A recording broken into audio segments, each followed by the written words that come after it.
नमस्कार विद्यार्थी मित्रांनो, पोलीस भरती गाईड ऑफिशियल चॅनलमध्ये आपले हार्दिक स्वागत आहे। तर विद्यार्थी मित्रांनो, आजचा व्हिडिओ बनवण्याचं कारण असं की जसं की आपल्याला माहीतच आहे की आज जिल्हा परिषद व पंचायत समितीच्या निवडणुका जाहीर होण्याची दाट शक्यता आहे। तर मेन मुद्दा येतो विद्यार्थी मित्रांनो की जर जिल्हा परिषद व पंचायत समितीच्या निवडणुका जर जाहीर झाल्या तर आपले जे 20 जानेवारीपासून पोलीस भरतीचे ग्राउंड सुरू होणार आहे त्यावरती काही इम्पॅक्ट पडेल का? तर त्याचं उत्तर असेल विद्यार्थी मित्रांनो, हो। आपले जे पोलीस भरतीचे जे फिजिकल आहे ते समोर जाऊ शकतं, म्हणजे 100% जाणार। कारण जर कोणत्याही निवडणुका घ्यायच्या किंवा पोलीस भरती घ्यायची तर यासाठी मनुष्यबळाची आवश्यकता असते।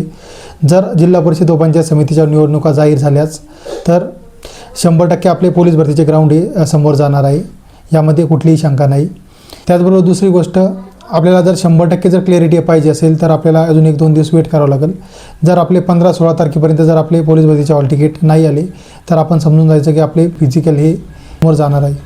तर विद्यार्थी मित्रांनो, आता विषय येतो की आता आपण काय केलं पाहिजे। तर विद्यार्थी मित्रांनो, आपण आपली फिजिकलची आणि लेखीची तयारी चालूच ठेवा। जे काय होणार आहे ते सर्वांसोबतच होणार आहे, त्यामुळं आपण जास्त टेन्शन घेऊन की फिजिकल कधी होईल त्यापेक्षा आपण आपले ग्राउंड आणि लेखीवरती भर दिलेला आपल्यासाठी फायद्याच असेल, आपला फायदाच होईल।